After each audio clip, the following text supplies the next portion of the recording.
Hello, everyone, and welcome to this session. My name is Jodianne Hunter, and today I will be walking you through the WISE Data for New Users training, WISE Data Portal navigation, and WISE Data basics.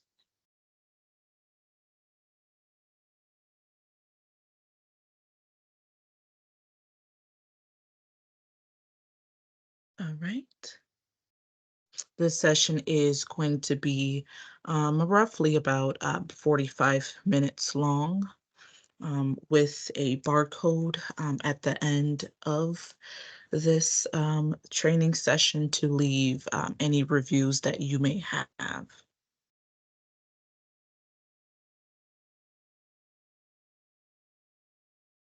All right, so let's get started. So the training objective for this session is that by the end of the session, I'm hoping that all of you will be comfortable enough to navigate through WISE Data Portal and to be able to find the information that you need for reporting purposes, that you're able to identify errors and warnings, and also how to reach out for help if you have any questions or need further clarification by submitting a help ticket. I will be walking you through that and overall to become a WISE data expert.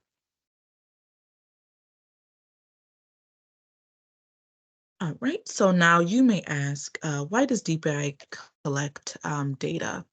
What's the big deal? Well, DPI collects data for a few reasons. Some of these are to comply with all state and federal reporting requirements. It helps establish funding and also offers resources to many of you, including teachers, administrators, and taxpayers. DPI also collects data to assist LEAs and instructors with tracking overall and individual student growth and student achievement, um, to be able to track needs of additional services such as language support, special education, patterns such as testing, discipline, and attendance.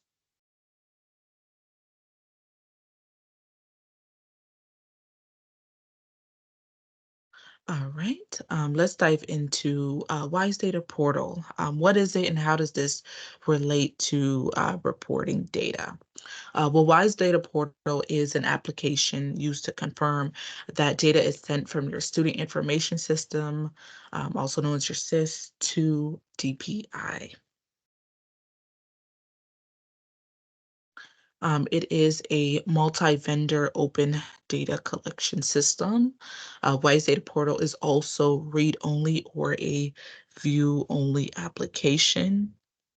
This means that with the WISE Data Portal application here at DPI, our customer service, or even on other teams, they are unable to make any changes to WISE Data Portal. All the changes are made in your SIS. The only change that can be made in WISE Data Portal is to run a validation, which I will get into during this presentation. Data that is pushed from your LEA SIS is then sent to WISE Data Portal.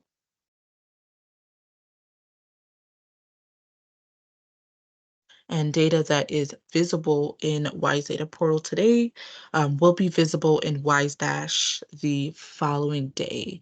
And I will get more into that during this session as well.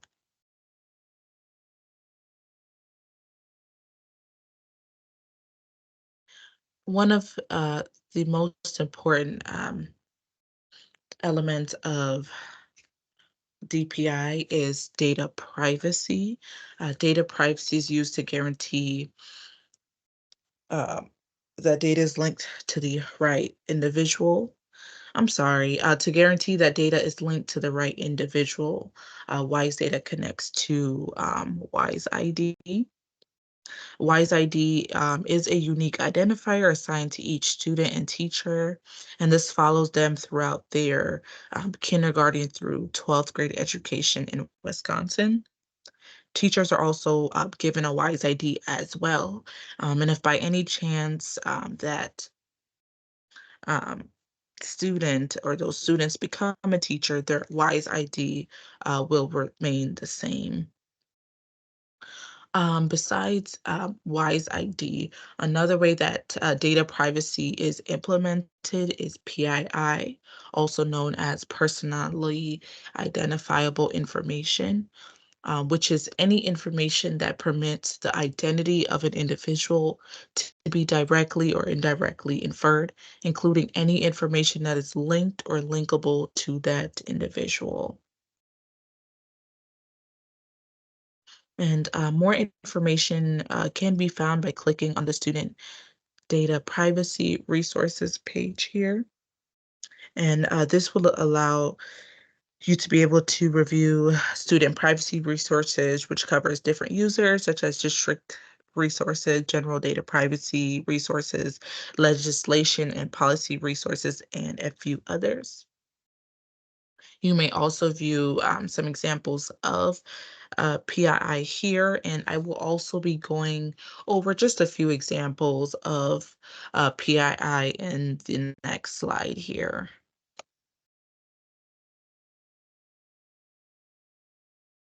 All right, so some examples of PII would be general student data, social security numbers, driver's license or state ID cards, passport numbers, medical information, financial information such as bank accounts, credit cards, debit cards. And also, generally, if you submit a help ticket, we do ask to not include PII in that ticket. Many of you may or may not have submitted a help ticket before. So by the end of this session, I will be sure to go over what that process would look like as well. But as part of data privacy, we also do ask that when you are communicating with other schools or through a unsecured source, that you are not communicating using um, those students' PII just for data privacy reasons. All right, so getting started with WISE Data Portal. In your web browser, you will start off by navigating to Wise Home. You may bookmark this page, for this is where you will find all of your DPI applications, not just Wise Data Portal. Next, you will log into Wise Home using your WAMS or Google login information. Finally, you would be logged into Wise Home where you will select the Wise Data Portal application. The application would look exactly like this image shown here on the right. On the next slide here, accessing WISE Data Portal. If you do not have a WAMS ID or a Google account to log into WISE Home, you may use the self-registration tool on DPI's website. And you can also click on this link here. Once you complete the information needed on that page, you will receive an email as a confirmation of your account setup. Once you have access to Wise Home, you would then be able to view those student information on Wise Data Portal.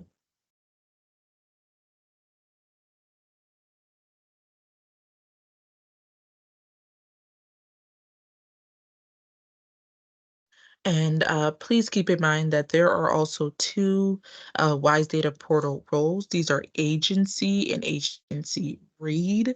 The agency role allows you to acknowledge warnings and update agency contacts. Agency read, however, is a view-only access access, and no changes can be made to this role.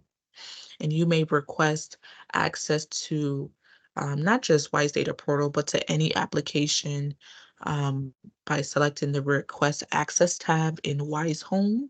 And your DSA, also known as your District Security Administrator, will either approve or deny your request on their end.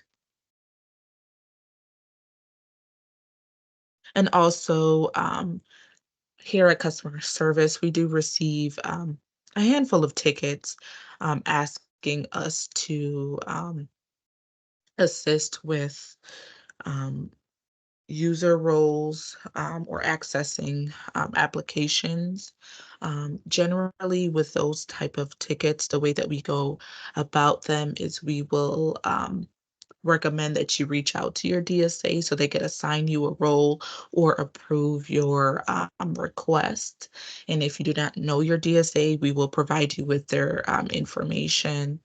And this may be the case for larger districts. They may have more than one DSAs. So we're always more than happy to help you to get to the correct person to gain access to those applications and to those roles.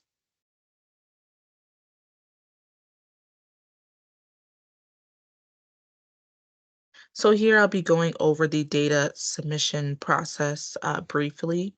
So on our slide here, procedures for submitting data.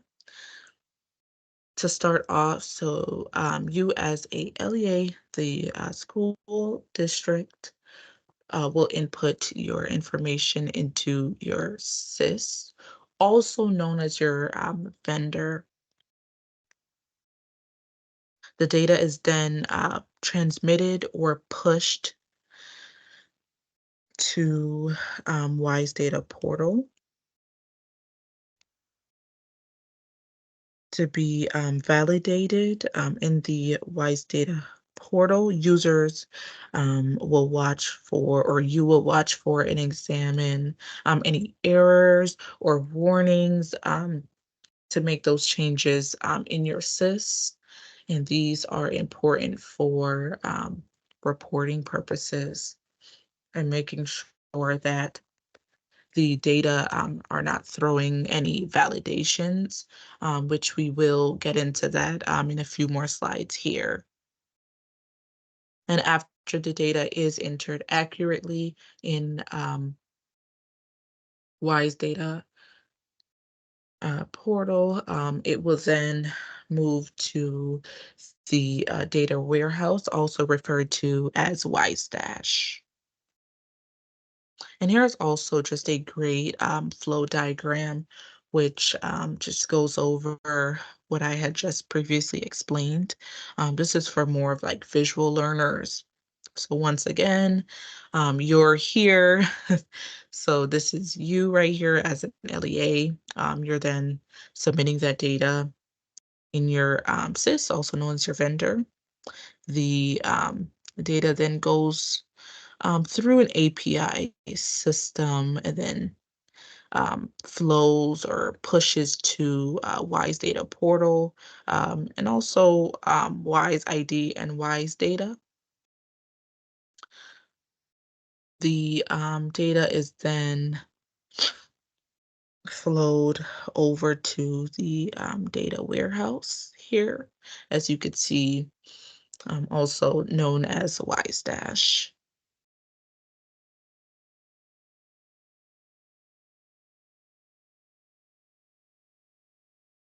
All right, so let's get started into snapshot.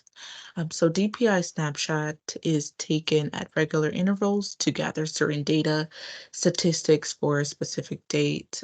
This information is then utilized to meet state and federal reporting needs. Wise Data Portal is a very vital component during snapshot.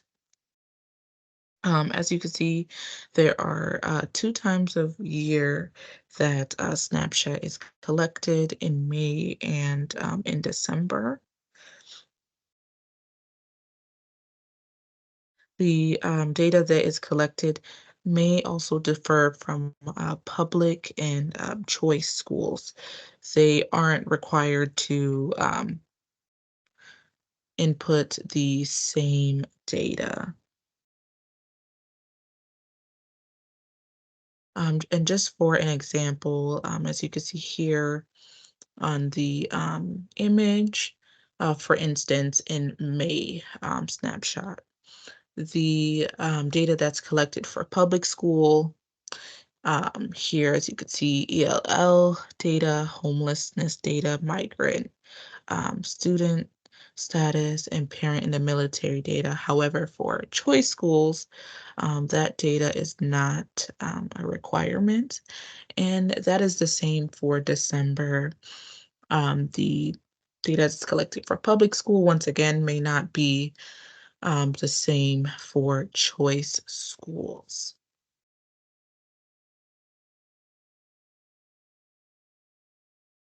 Next, we have here is WISE data elements.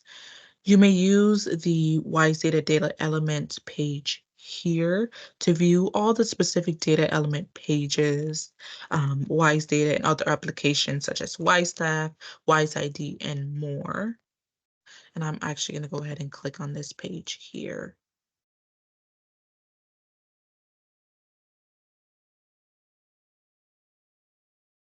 So the main page provides a quick summary of all of the elements. You can scroll down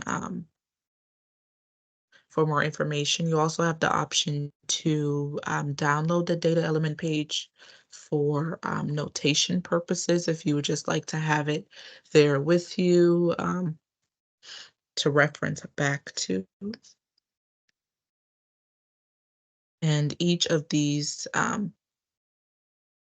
data element pages, once you click on them, they do take you um, to a different tab. It does link to their own pages for more information.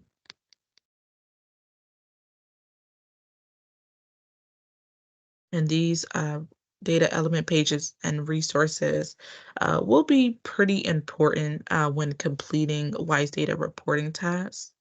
And I would also refer to use this page often, especially if you are um, freshly new to reporting and you're needing a bit of some guidance and some direction, or if you're confused about a data element, whether or not it pertains to your school type, such as if you should be reporting academic subjects, that would be for public schools versus a choice school. And the way you would use this page for collections is by first selecting if you're a choice school, private school, or public school. You would then enter the type of collection that you're needing, such as like attendance, career education, um, completion or exit type. You would also then select the year. For demonstration purposes, I'm going to choose public school, and let me just do attendance for last year.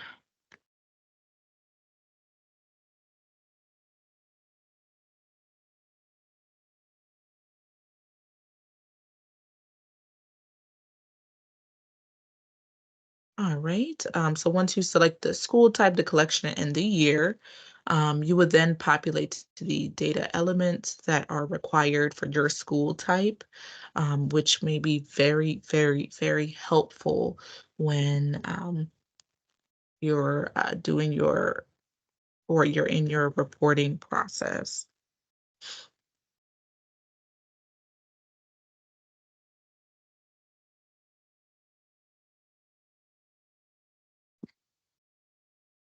Another function and vital component in WISE Data Portal is the agency contacts.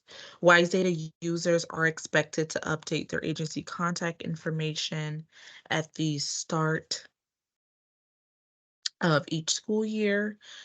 We also generally conduct outreach throughout the year as reminders and communications. So it is important to have the agency contact information as updated as possible so that not only customer service, but other departments as well can get in contact with the correct person. And also, once you set up your Wise Data portal, you will be prompted to enter your contact details. As you can see here, you will select if you are the primary, secondary, or generic contact on that agency contact screen.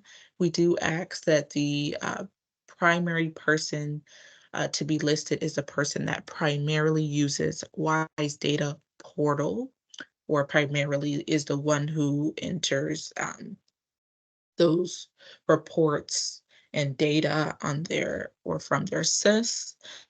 The secondary contact is whoever we could get in contact with if the primary is not available. A generic contact can basically be anyone, just to name a few of those contact types. You would also enter your first name, your email, your last name. And we also do ask to include your position or your role. So if you're in student enrollment or student roster, please be sure to select the correct role that you're in.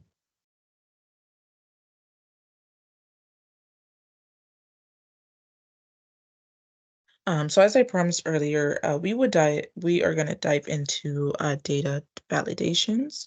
So your data goes through validations to ensure its quality when you submit it to WISE data from your SIS. Any inaccurate data will be returned to you with errors and warnings in WISE data portal. You may also view these errors and warnings directly from the student's detail screen of a specific student. And I will go into that demonstration here in a moment.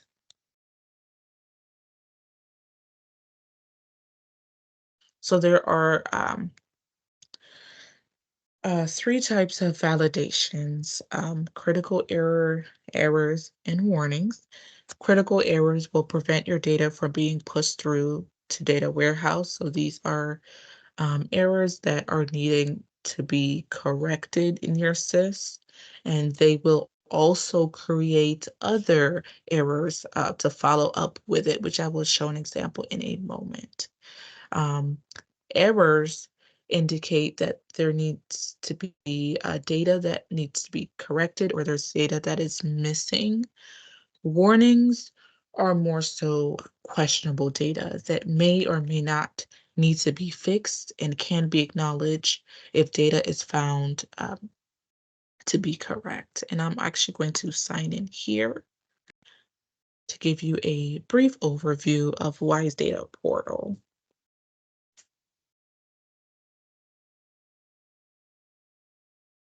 All right, my screen is loading here.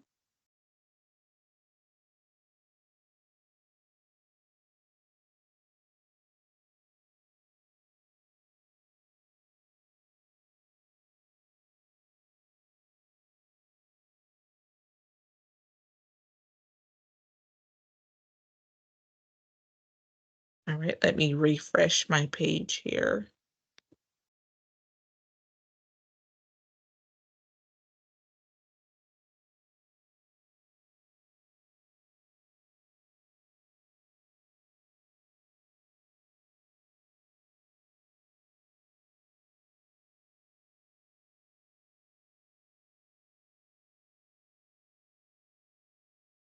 My apologies. Let me see if I can.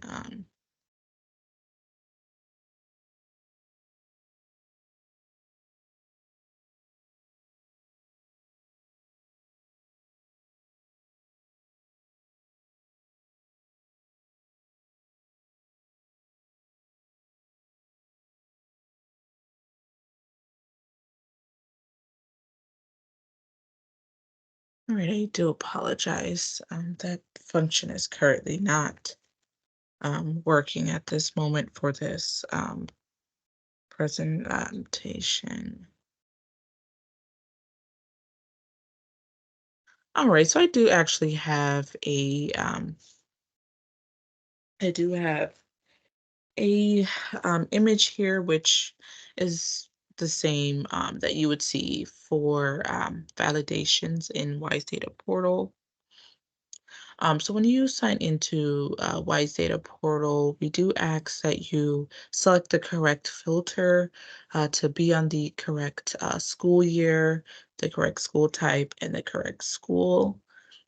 A lot of the times, if we're reaching out or customer service is reaching out for snapshot, we are most likely reaching out to have data corrected or entered from the previous school year.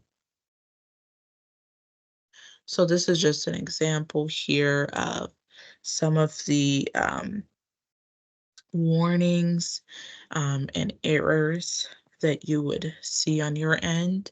And each of these warnings and errors, they will have a code next to them alongside a message.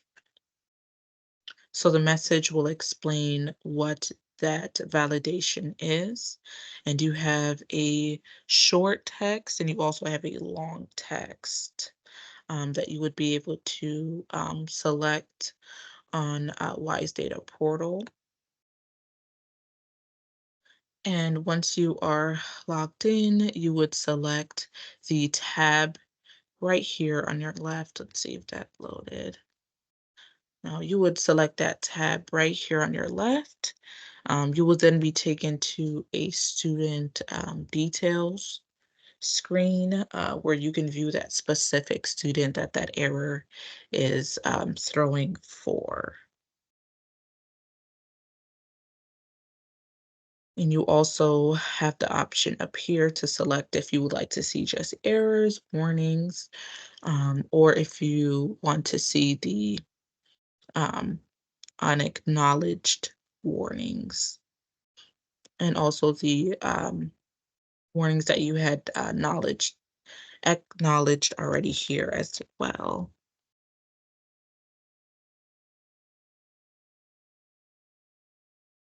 And if you select the code for those errors or warnings or any type of validation, you will then be directed to a KBA, which is a knowledge-based article page where you would be able to see how to fix the error, why the error or that validation is being thrown, an example of that validation, and how the um, validation goes against business rule logic. That way, you're able to understand why that error is being thrown.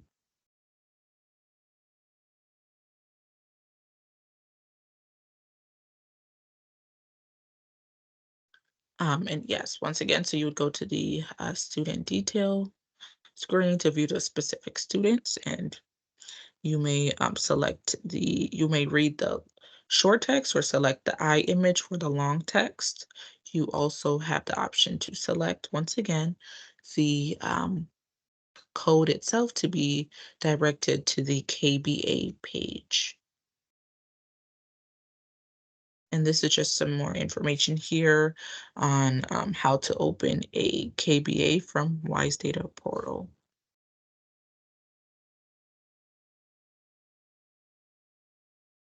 And here's an example here.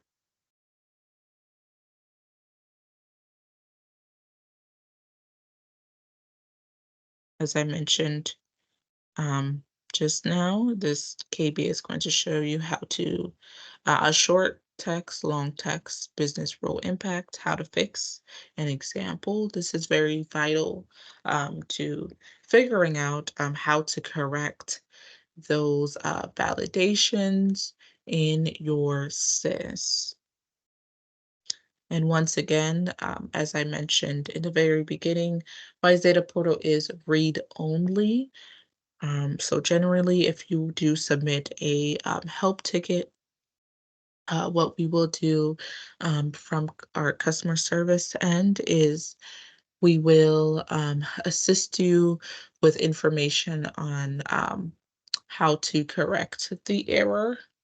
But you may also get that information on your own through the KBA page as well. But any information that is given will then need to be corrected once again from your SIS.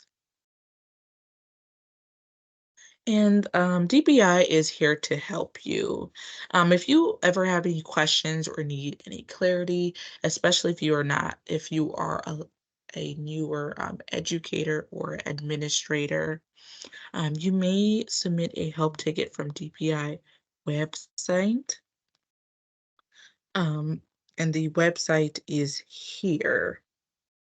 And as a bonus, we also do have a web page that will help you um, submit a good ticket, which will list a few tips here. And for demonstration purposes, I'm going to select the help ticket page here so you can have an overview of what that looks like. So this would be the page that you'll be directed to submit a help ticket. So we do ask for you to enter your district, if you are a private school or not, the type of application that you're needing assistance with, your first and last name, your phone number, your email address, and a description of the issue. And in some upcoming slides here, I'm going to just go over some tips on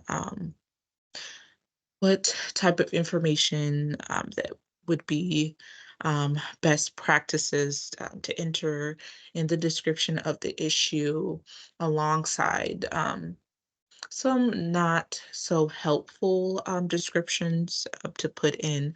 So I'll be sure to give you some tips and suggestions on that.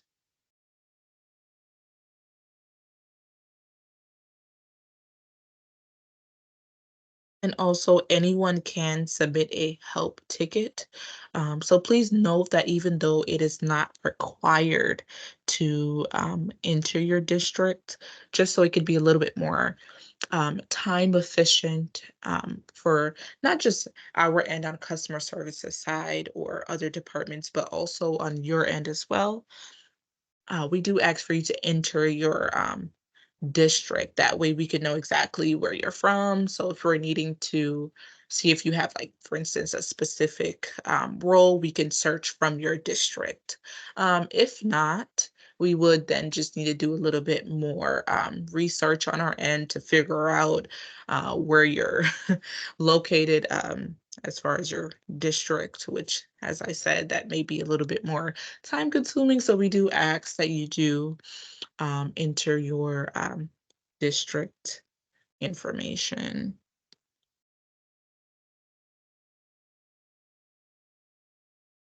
All right, so here are some examples of some not so helpful help tickets. One of those, or some of these, can be I'm missing data, my count is not correct, I cannot log in. A student who was fine is now throwing an error. I have errors that I cannot fix, the site is broken. With seeing these examples, um, by submitting this type of description in that description box when submitting a help ticket. This will most likely result in a follow-up email asking for more clarifying information. This may also hinder a solution in a timely manner, especially if you're needing, for instance, to submit um, data right before the snapshot deadline. And let's say you're not able to log into Wise Data Portal, for instance. If you don't put in the application of Wise Data Portal, or if you don't give that clarifying information, that may hinder your time, because then we're going to be needing to send out a new email on customer services and asking for, once again, more information, which may delay your time. And that, as I can imagine, may be a bit frustrating on your end. So, some examples of a helpful help ticket would be: I have specific student who are missing these specific pieces of data, for instance, SEPA records, graduation records, discipline or exit types, etc. Or my third Friday account is not correct. I'm missing two students and they are, so and so. Or I cannot log into Wise Home or Wise ID, or I cannot log into, any type of application, et cetera, et cetera.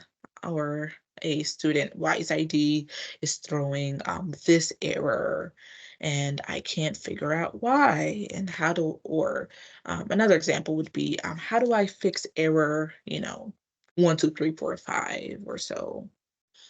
These descriptions would be a lot more helpful and more effective, um, when submitting a ticket, so that a resolution to your problem will have a much quicker turnaround time. That way, we could just send you one email response and just be one and done, and you can go ahead and complete what it is that you're needing to complete on your end. Some more helpful advice, once again, is to mention which application you're using, where the error occurred. So if you're able to send screenshots, that is the most effective. That way, on our end, we're able to see exactly where you are, especially if you've already, gotten frustrated, or, just to save time, instead of writing out, word for word, the exact screen that you're on, that screenshot would be um, very, very, very effective. Also, how urgent the issue is. In the description, you may also put in, urgent, like, could someone please give me a call? Generally, we do not respond via call um, unless it is asked for us to call. So if you do need us to call you for whatever reason, if email is just not convenient for you, we can go ahead and do that as well. Just be sure to mention that in your email. Also, how often the error occurs. For instance, if you're having web page issues, and you've been having issues accessing that web page um, several times that day, that may be an issue on a more larger spectrum, that we would need to look into, and that may not just be affecting you on your end, but others as well. So that is another helpful advice, is to put in, how often the error occurs, and also, if there is an error message, please provide the exact error message that you see. This will be very helpful for us. And another helpful tip that's actually not on here, but if you're able to also mention the school year that you're seeing the error for, that would also be very helpful. That way, when we go back on our end on Wise Data Portal, we're able to filter in the exact year that you're seeing the error on, and we're able to be on the same page that you're on. Another some other helpful advice here is what steps that you have already taken to resolve the error. For instance, if you had a validation message or an error and you had went in and corrected that error and the error, let's say for instance, had cleared, but then you went back and the error had appeared again, that would be information that would be very helpful to add in that description.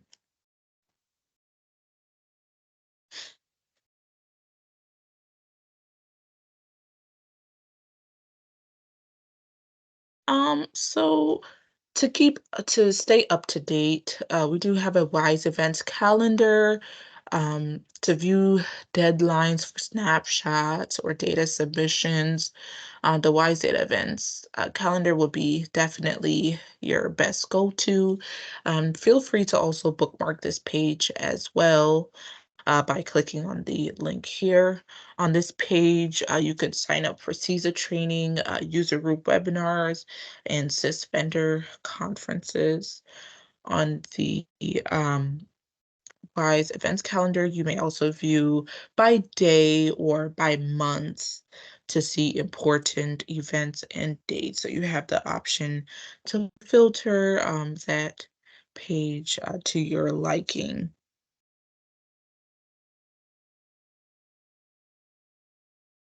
And some important dates to note, especially for snapshot and just data submissions, is August,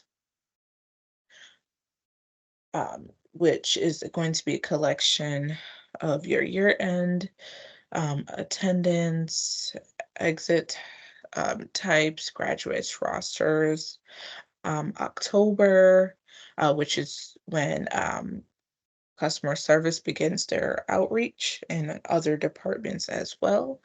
And most importantly, December of this year for Snapshot. And that data is generally derived from uh, last school year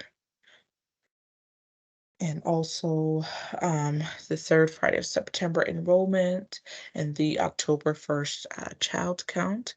And once again, you could click this link here to stay up to date and for more information. We also do offer WISE training. Um, which includes WISE User Basics, WISE ID Basics, WISE Data Portal Basics, and WISE Data Understanding Economically Disadvantaged Student Reporting, and many more just to sharpen up your skills. Or if you are struggling with any particular application if you are a little bit newer, or even, if you've been in this field for quite some time, but just need maybe a bit more practice or once again, clarification.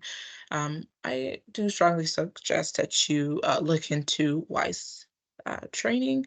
You may click on the link here. And here are some resources from the session. Feel free to bookmark any of these or go back to them. These are very helpful. And you're very welcome to stay in touch. We ask that you please stay in touch.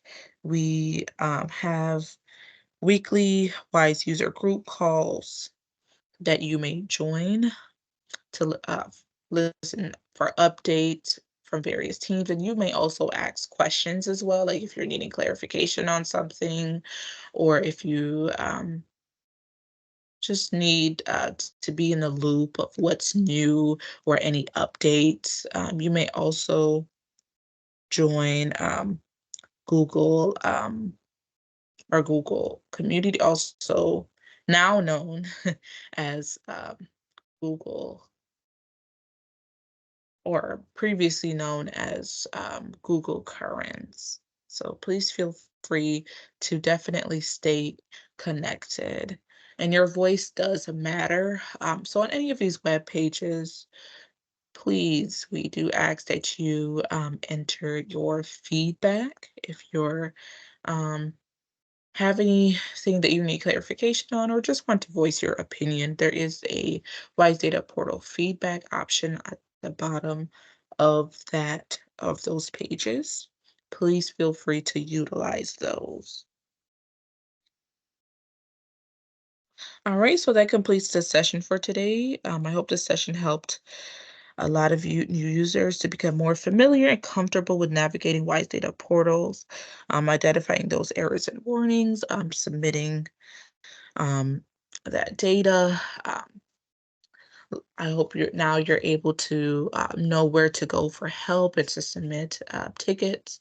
You're able to utilize those WISE trainings, those WISE e-learnings, and you're also able to stay connected in our Google Space and user group calls that we hold weekly. And thank you once again. If you have any questions or want to provide feedback, please feel free to um, scan the QR code here. Thank you.